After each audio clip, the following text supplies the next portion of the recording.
Good evening, नमस्कार, आदाब, सत श्री अकाल। उम्मीद करते हैं आप सभी अच्छे होंगे।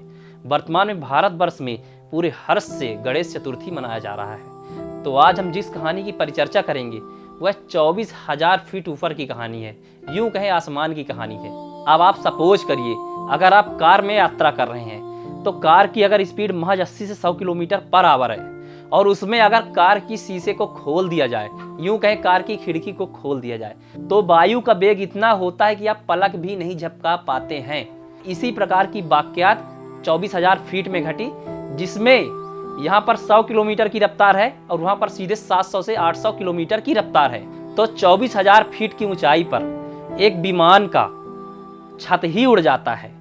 और जब छत उड़ जाता है तो आपको मैंने जो कार का डेमो दिया कि 100 किलोमीटर पर आवर की स्पीड में आपकी आंखें झपका नहीं पाते, वायु का वेग बहुत तेज हो जाता है, लेकिन उससे 7 से 8 गुना ज़्यादा रफ्तार में प्लेन चल रहा होता है, जिसकी रफ्तार होती है 700 से 800 किलोमीटर पर आवर। हर प्लेन की स्पीड लगभग ऐसी ही आंकी जाती है। तब अगर वहाँ पर प्लेन का छत ही उड़ जाए तब क्या करेंगे?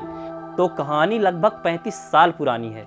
समय होता है 28 अप्रैल 1988 और जगह होता है पैसिफिक ओशन के इर्द गिर्द हवाई द्वीप की।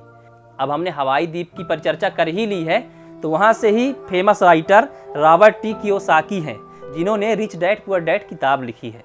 और हवाई द्वीप की राजधानी हिलो से यह प्लेन होनोलुलु की उड़ान भरती है और यह एलोहा एयरलाइंस की उड़ान होती है। विमान नंबर होता है 243 और हवाई का मॉडल होता है बोइंग 737।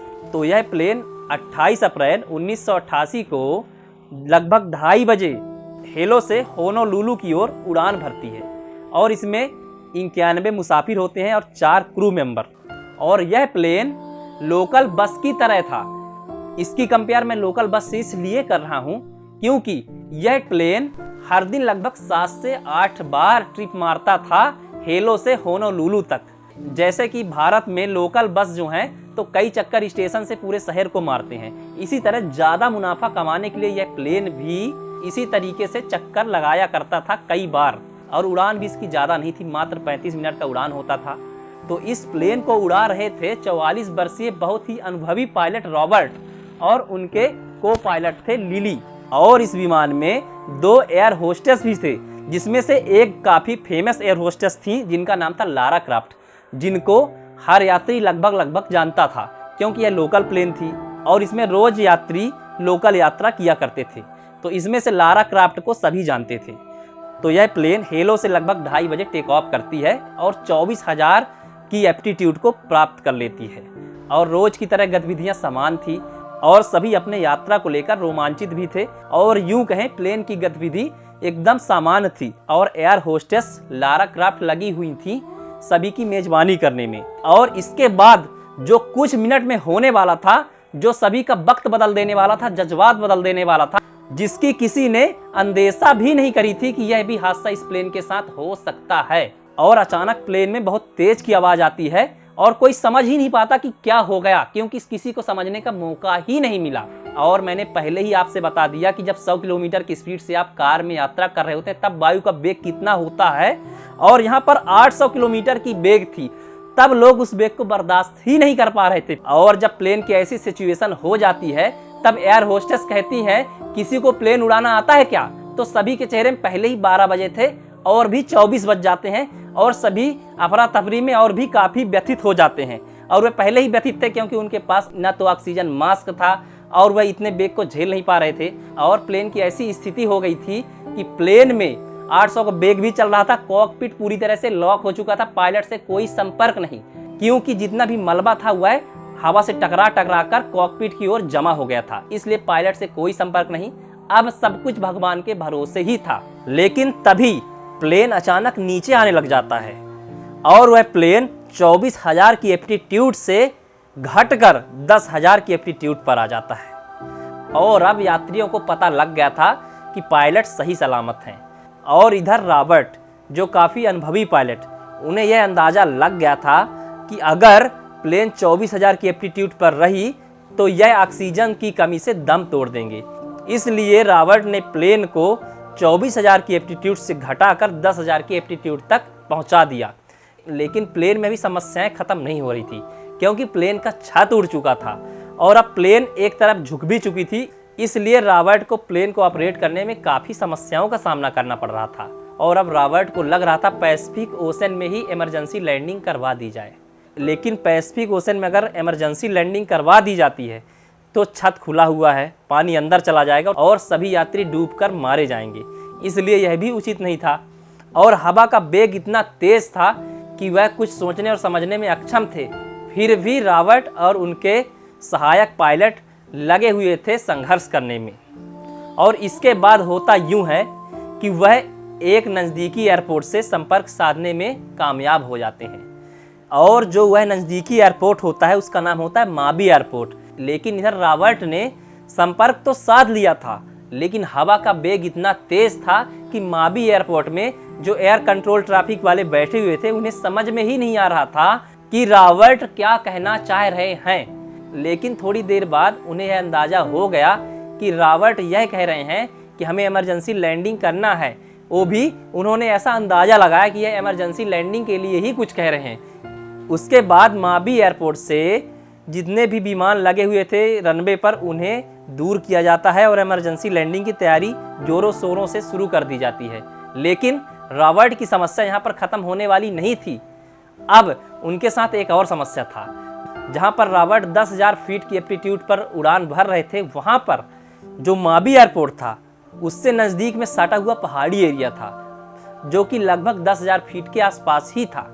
अब रॉबर्ट के पास बहुत बड़ी समस्या उत्पन्न हो जाती है कि रॉबर्ट आखिर करें तो करें क्या। अगर वह पहाड़ी के नीचे लाते हैं तो प्लेन वहीं पे क्रैश हो जाएगा। अंततः रॉबर्ट रिस्क लेने की कोशिश करते हैं और कहते हैं हम पहाड़ी से मोड़कर ही प्लेन को इमरजेंसी लैंडिंग करवाएंगे। और उसके कुछ ही मिनट बाद एक और समस्या आन खड़ा होता है। प्लेन का एक इंजन काम करना बंद कर देता है। फिर भी इंजन में थोड़ा बहुत जान था, लेकिन मैंने पहले ही बताया कि प्लेन काफ़ी झुक गया था। जब प्लेन का छत उड़ा था तो प्लेन को वैसे भी कंट्रोल करने में दिक्कतों का सामना करना पड़ रहा था और अब और भी ज़्यादा दिक्कतों का सामना करना पड़ रहा था।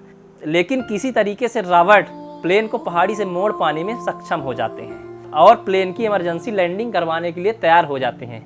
और उधर माबी एयरपोर्ट वालों को पता लग गया था कि प्लेन का छत उड़ चुका है, इसलिए उन्होंने उधर इमरजेंसी की तैयारी पहले ही कर ली थी। एम्बुलेंस आदि सब कुछ सुविधाएं बुला ली थी। अब रॉबर्ट के साथ एक और समस्या उत्पन्न होती है। जो पहिया वाले गियर का इंडिकेटर होता है वह भी काम करना बंद कर देता है। रॉबर्ट को बिल्कुल भी यह पता नहीं है कि प्लेन की पहिया खुली हुई है कि नहीं खुली हुई है। अब रॉबर्ट के साथ यह समस्या उत्पन्न हो जाती है, अगर प्लेन की डायरेक्टली लैंडिंग करवा देते हैं तो प्लेन क्रैश लैंडिंग करेगा और प्लेन में आग लग जाएगी और कोई भी इसमें से नहीं बचेंगे। लेकिन तभी माबी एयरपोर्ट के कर्मचारी रॉबर्ट को इशारा करते हैं कि आपका पहिया खुल चुका है, आप लैंडिंग के लिए तैयार हैं। उनका इशारा पाते ही रॉबर्ट प्लेन को इमरजेंसी लैंडिंग करा देते हैं और लैंडिंग सफल लैंडिंग होती है। पूरे के पूरे यात्री सुरक्षित रूप से उतरते हैं। वहाँ पर मीडिया काफ़ी आ जाता है, एम्बुलेंस आ जाते हैं, सहायक कर्मचारी आ जाते हैं। लेकिन देखा जाता है विमान के सभी यात्रियों में से मात्र 7 लोगों को कुछ चोटें आई थी, वो भी मामूली। लेकिन जब वहाँ पर जब गिनती होती है तो एक व्यक्ति वहाँ से मिसिंग था। और मिसिंग कौन था, जो मैंने आपको पहले ही बताया, जिनका नाम था लारा क्राफ्ट, जो थी एयर होस्टेस। और जब सवारियों से गहराई से पूछा जाता है कि लारा क्राफ्ट आखिर इस प्लेन से मिसिंग क्यों है, तो जो यात्री थे जो उन्होंने आंखों देखा था, उन्होंने बताया कि प्लेन का जब रूफ यानी छत उड़ा था तभी लारा क्राफ्ट भी प्लेन के साथ उड़ गई थी। यानी कि लारा क्राफ्ट ने सीट बेल्ट नहीं बांध रखा था और जितने भी यात्री थे उन्होंने सीट बेल्ट बांध रखा था। इसी वजह से सभी की जान बच गई थी सुरक्षित, लेकिन लारा क्राफ्ट मिसिंग हो गई। तो हर दुर्घटना की तरह इस दुर्घटना में भी इन्वेस्टिगेशन जांच बैठाई जाती है और पता चलता है कि एयरलाइंस का इसमें सबसे बड़ा फॉल्ट है, जिन्होंने विमान को सही तरीके से मेंटेनेंस नहीं किया था। और यात्रा करने से पहले एक यात्री ने यह भी कहा था कि प्लेन में क्रैक है और वही क्रैक प्लेन के छत को ले डूबा। और यह वाकयात विमान दुर्घटना के एक लौते वाकयात में सम्मिलित है, क्योंकि 24,000 फीट के ऊंचाई में या कि नॉर्मल ऊंचाई में भी आज तक प्लेन का छत कभी नहीं उड़ा। तो उम्मीद करता हूँ यह स्टोरी आप सभी को अच्छी लगी होगी और इस प्रकार की सच्ची घटनाओं को बनाने के लिए काफ़ी इन्वेस्टिगेशन की ज़रूरत पड़ती है। इसे बनाने के लिए कई कई दिन, कई कई घंटे लग जाते हैं, तब जाकर इस प्रकार की वीडियोस तैयार होती हैं। तो इस मेहनत के लिए अगर हो सके तो एक लाइक ज़रूर करें और इस घटना के बारे में अपने विचार कमेंट सेक्शन पर ज़रूर लिखें। और मैं हर बार की तरह आपको सब्सक्राइब करने के लिए फोर्स नहीं कर रहा हूँ। तो मैं मिलता हूँ किसी अगले वीडियो पर, तब तक के लिए जय हिंद, वंदे मातरम, अपना ख्याल रखिएगा।